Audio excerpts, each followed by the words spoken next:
Folks, before I start this video, a very important video today, I want to call out something that's happening that maybe nobody's called out to you. We just had an assassination of a very important political figure. And unlike what happens in the death of a leftist figure, have you seen any looting in the streets? All these memorials, all these celebrations. No, what you're seeing is no looting, no breaking of windows, no stealing, no cursing, no coverage of burning cars. No. What you've seen is prayer. What you've seen is celebration, solidarity, conviction. Man, that contrast speaks louder than any headline now, doesn't it? You see, this calling of fascism, they don't call you that for any other reason than projection.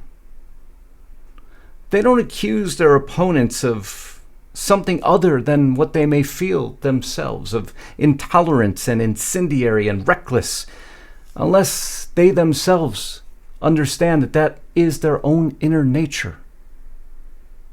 That inner nature comes out when an event occurs.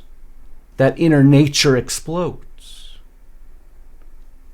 And so we have the assassination of Charlie Kirk. And what inner nature explodes out of conservatives? Prayer, respect, solidarity, and conviction. That is the inner nature of the conservative movement. And that contrast speaks louder than any headline, soundbite, or talking point that anyone can ever give you. God bless America. God bless we the people. And I could not let that go unsaid. Let's move forward on this video. Well, we're here. I'm sure and certain yesterday you heard J.D. Vance and Stephen Miller speak on a multitude of agenda items of the increased investigation going into a multitude of left-wing organizations.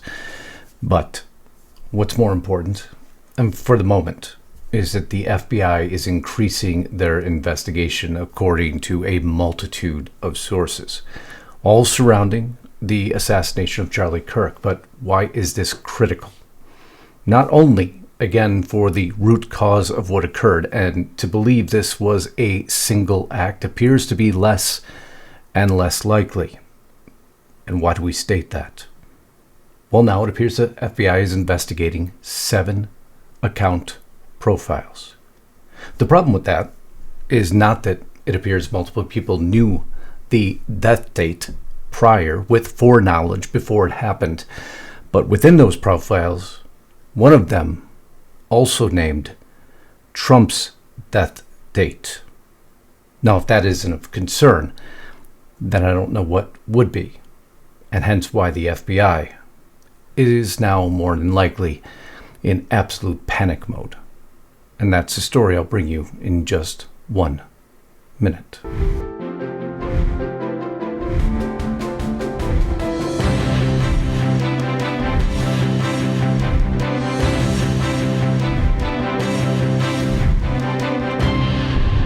There is no unity with people who scream at children over their parents' politics. There is no unity with someone who lies about what Charlie Kirk said in order to excuse his murder. There is no unity with someone who harasses an innocent family the day after the father of that family lost a dear friend. There is no unity with the people who celebrate Charlie Kirk's assassination. And there is no unity with the people who fund these articles, who pay the salaries of these terrorist sympathizers, who argue that Charlie Kirk, a loving husband and father, deserved a shot to the neck because he spoke words with which they disagree. Obviously, J.D. Vance fed up. By the time I'm done with this video, you'll be beyond fed up. But, of course, we had responses from Kessie Hunt, to be more specific, on that specific passage from J.D. Vance. Listen to what she had to say on this. So, of course, there can be no unity with a celebration of Charlie Kirk's assassination. Of course. It does beg the question, though, how can we get to a place where the voices that we're hearing, the voices that we are listening to, the ones that define our nation, are not the ones that are most extreme of all?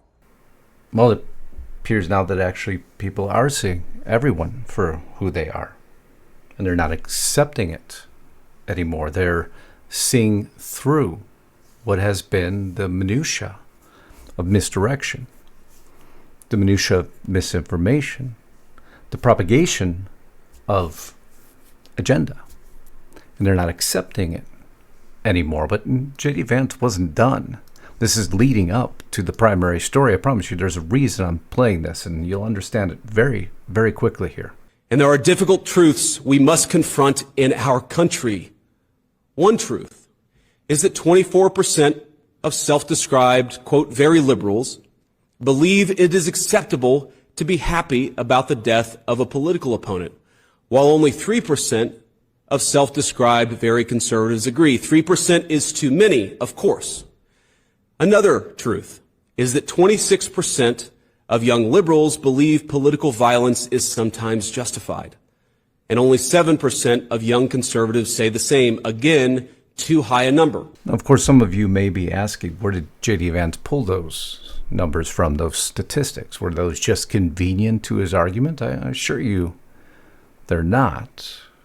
If you listen to the leftist publications, they would make it appear to you that that was absolutely not the truth.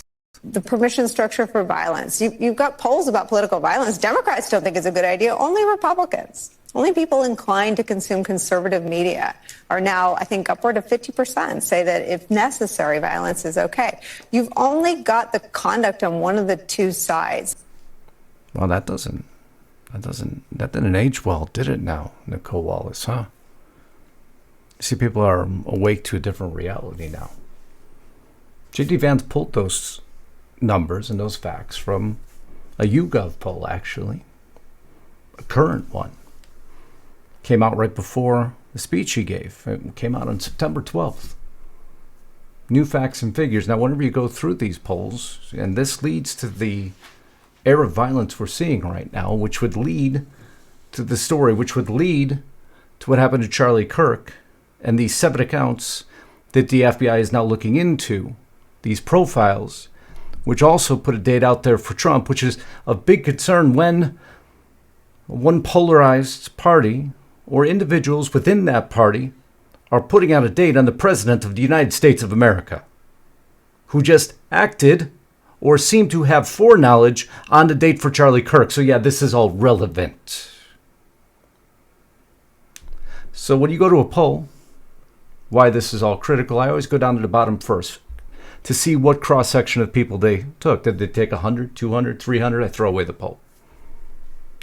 But if you took 2,600 plus 4,000 plus 3,000, okay, now you got a fairly good cross-section. And was it from one side? The samples were weighted according to gender, age, race, education, U.S. Census region, and political party, okay? So you did a fairly good job of balancing your poll.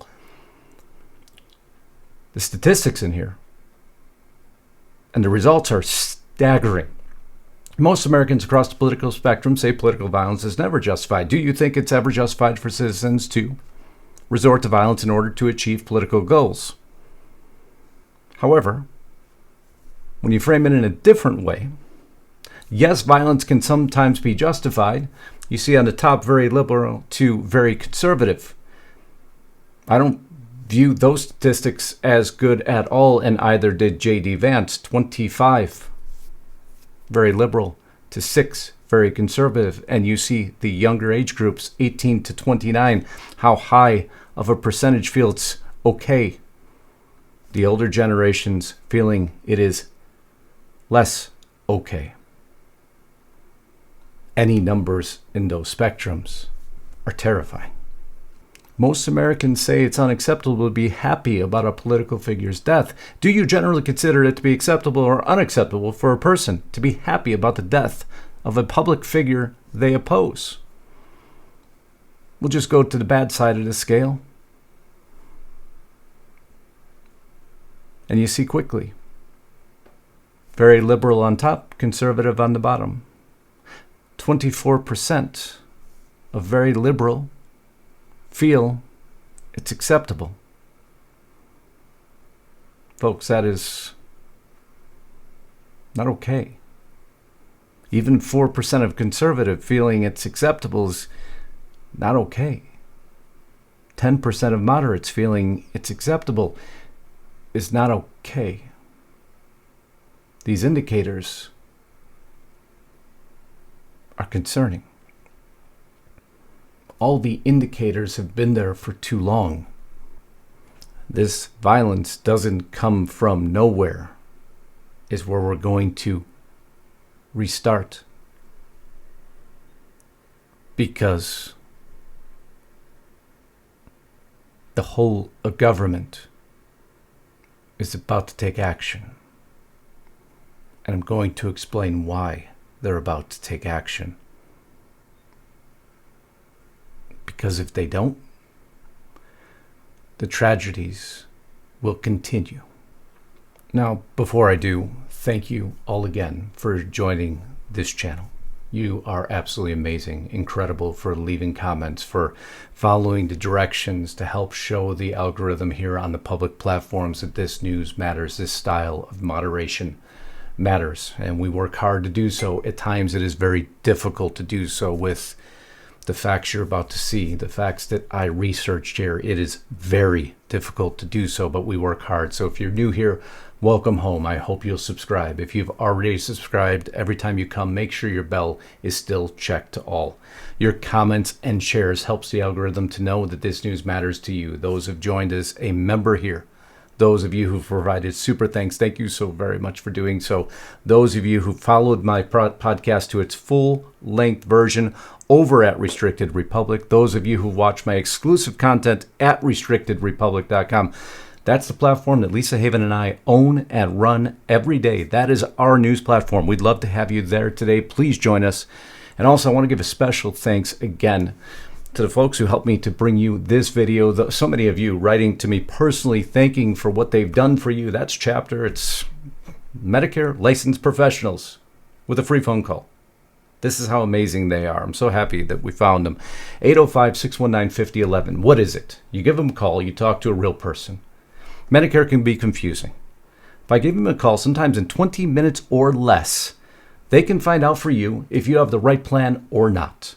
Many people think they have the right plan. I have the best package, Justice. Maybe you do. But what if you don't? The average person who calls Chapter saves $1,100 a year. Some people call them, and again, in under 20 minutes or less, find out they don't have the best package. And they immediately get some dollars back in their pocket by calling 805-619-5011. A free phone call. What does it hurt? If you call them and you find out you have the best package, you feel better about yourself. If you call them and find out you don't have the best package, you get money back in your wallet. And you feel better about yourself. That is one of the best things I could bring you today.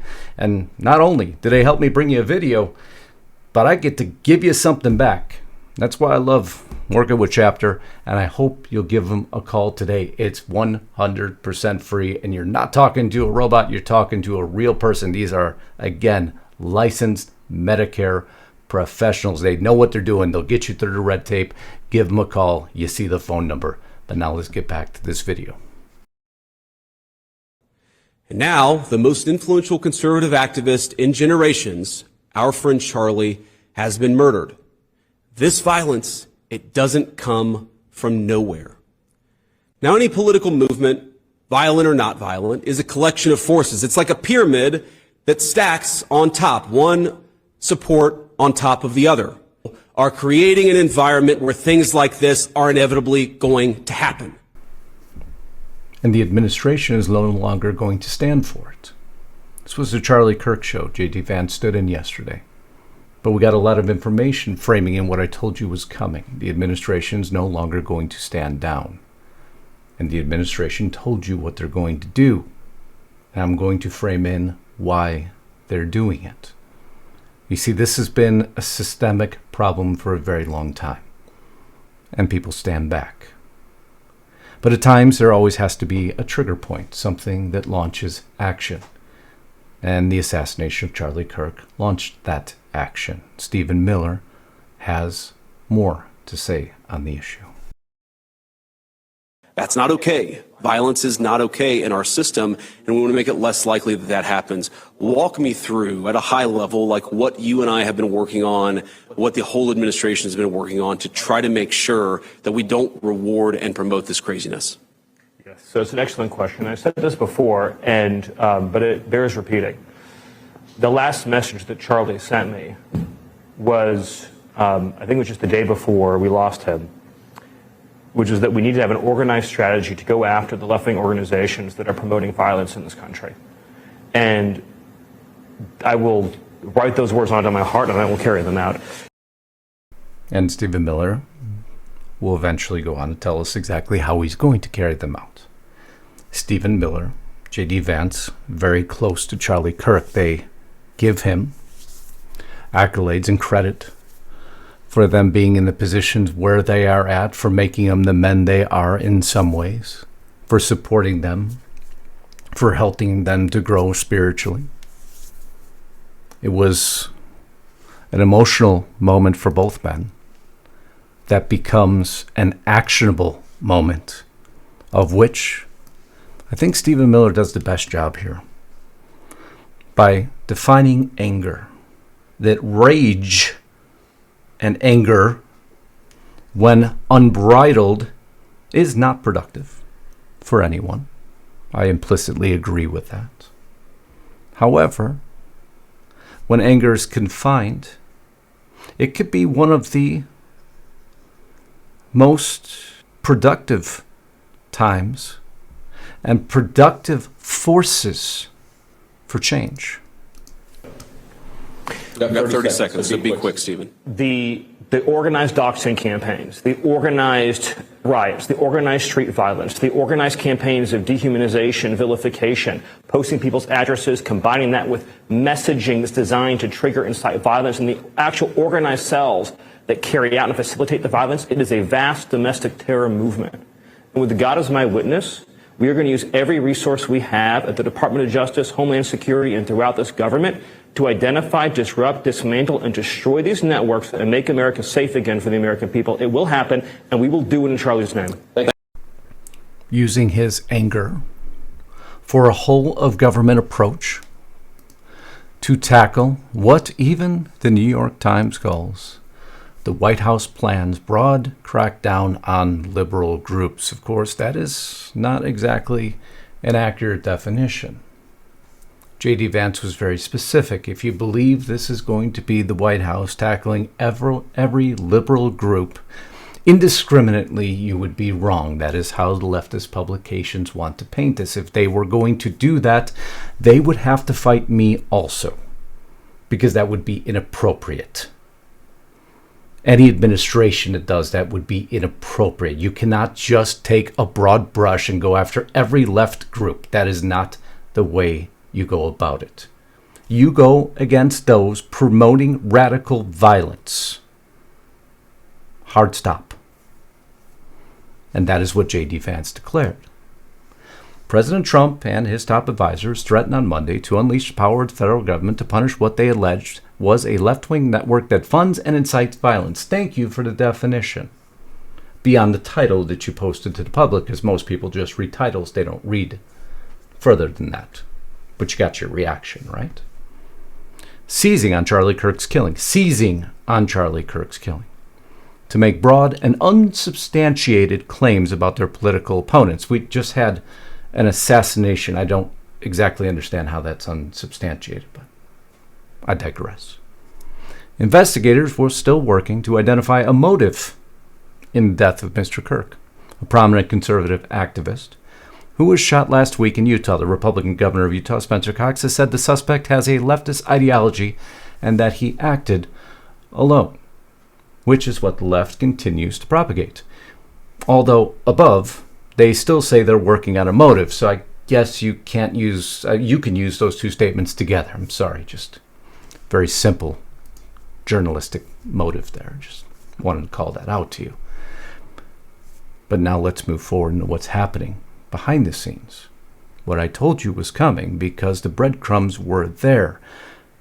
Now it's just becoming official. We'll start here with Kash Patel. We've collected information where, through witness interviews from the FBI and local law enforcement, that he essentially admitted after the shooting and assassination of Charlie Kirk, the suspect admitted to it.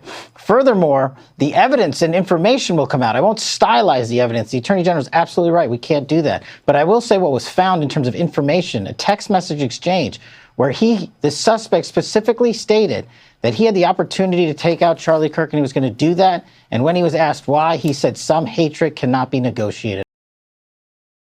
Some hatred cannot be negotiated with. We now have DNA evidence, according to the FBI.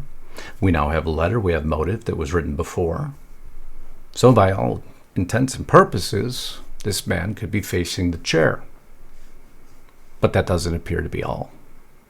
Because Dan Bongino also gave you some indication as to what was occurring. There appear to have been multiple warning signs. You just laid out some of them.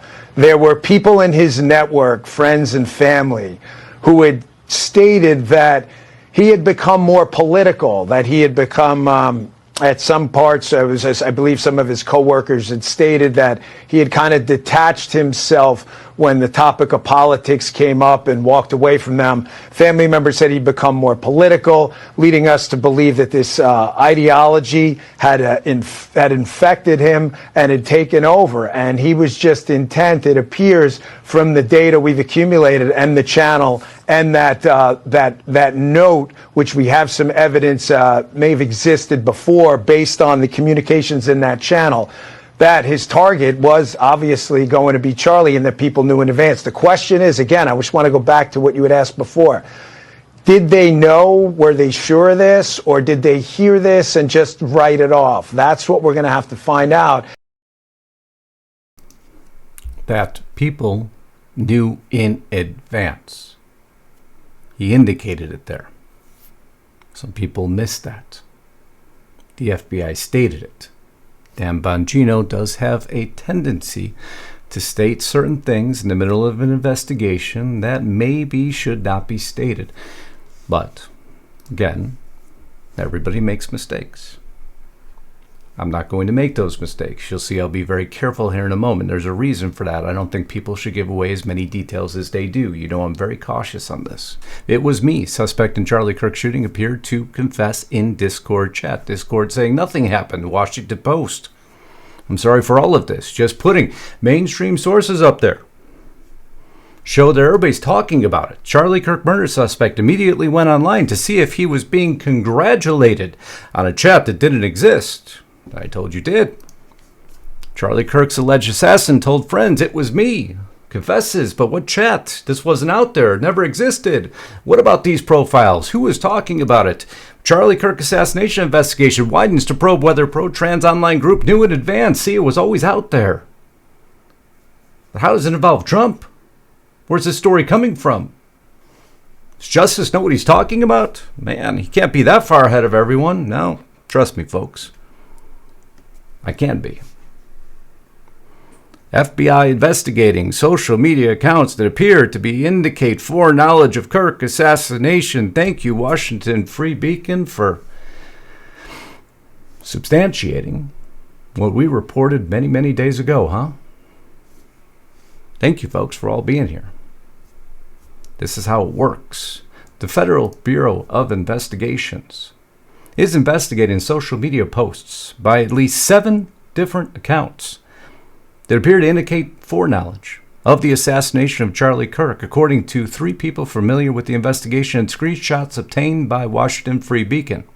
The post, one of which referred to the referenced the date of Kirk's assassination, September 10th, more than a month before it took place. More than a month before it took place.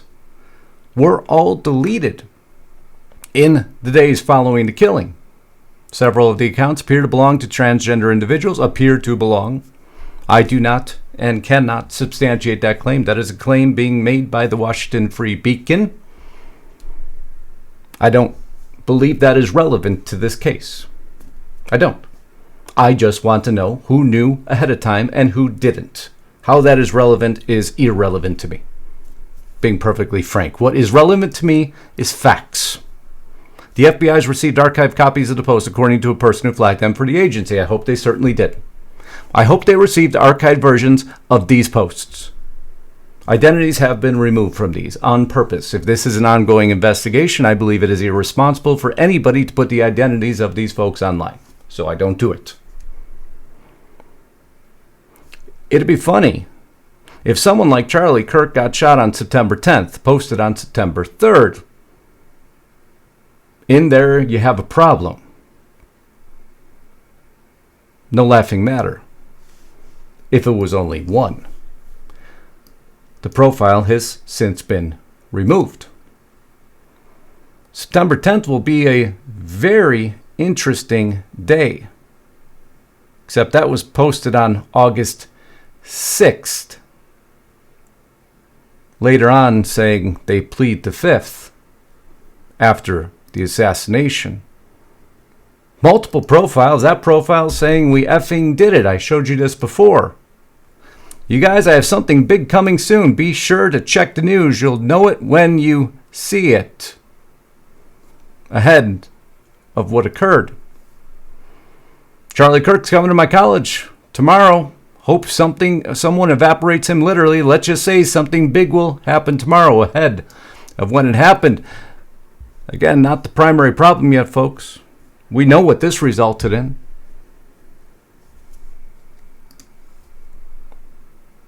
Charlie James Kirk, Mr. College Dropout, does not know what's coming tomorrow. Be ready. This isn't a threat. It's a promise.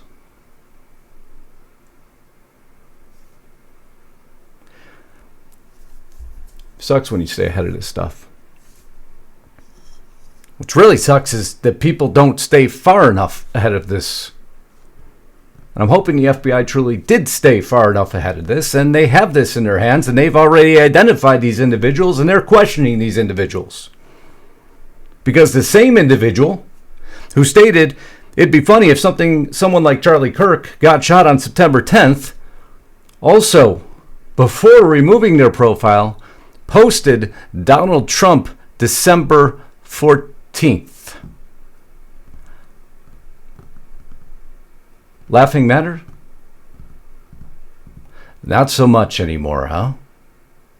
So now y'all understand why the administration might be picking up their pace a bit? Why they need to investigate these groups a little deeper and a little faster? And this isn't a left or right argument. This is an extremist argument. This is groups that somehow have been made extremists that seem, for whatever reason, to have foreknowledge of specific dates and then post another date about the President of the United States of America. And therein lies a significant problem that Kash Patel and Dan Bongino, I am hoping, are on top of, to assure that those sources are truly within the FBI and that this information has been given to Mr. Kash Patel and Dan Bongino. Gentlemen, I truly hope you have this information because it appears really critical to the safety, sovereignty of the great republic of the United States of America. My job as a journalist is to simply outline what is out there for you. Your job is to investigate, determine, and if needed, arrest. Folks, this isn't over yet. I've told you that for what appears to be, a week now? I told you it was going to get uglier. And I will continue on this story as long as it takes until it comes to its full conclusion, which it is not there yet. Thank you for standing with me. Thank you for sharing the information. Thank you for being so supportive. I love you all for believing in me and this effort to stay moderated in what has been a very difficult story. Thank you for respecting the fact and understanding what journalism is meant to be by not doxing individuals online, which we don't do, by protecting the names in case these are hoaxes or ruses or whatever they may be, because this is an ugly landscape out there. But what we do is piece information together, and then as it becomes validated by official sources, I will undox it. That's how it works. Moderated in the highest level possible. I love you all. I'm going to now continue on to what occurred yesterday. That you'll see me go a little bit more unmoderated. Because Senator Kelly and many other individuals, you know that proverbial mirror I asked about that if they have in their homes? Well, they decided to assure they didn't have it again yesterday. And there's a problem with that. Because in their fight to deflect back to something that doesn't exist, they're missing the point of helping this nation again. And that troubles me. Because you are our elected representatives. You are not kings, you are not rulers. You are elected representatives by we the people. It is a position we gave you. And when you're from my home state, again, we gave you that position. You're an elected representative, not a king, not a queen, not a prince, not a princess. And so many in Congress feel that they are. They are the ruling class.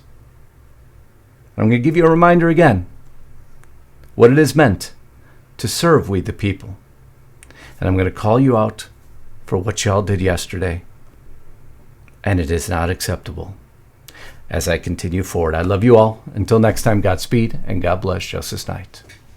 Signing out.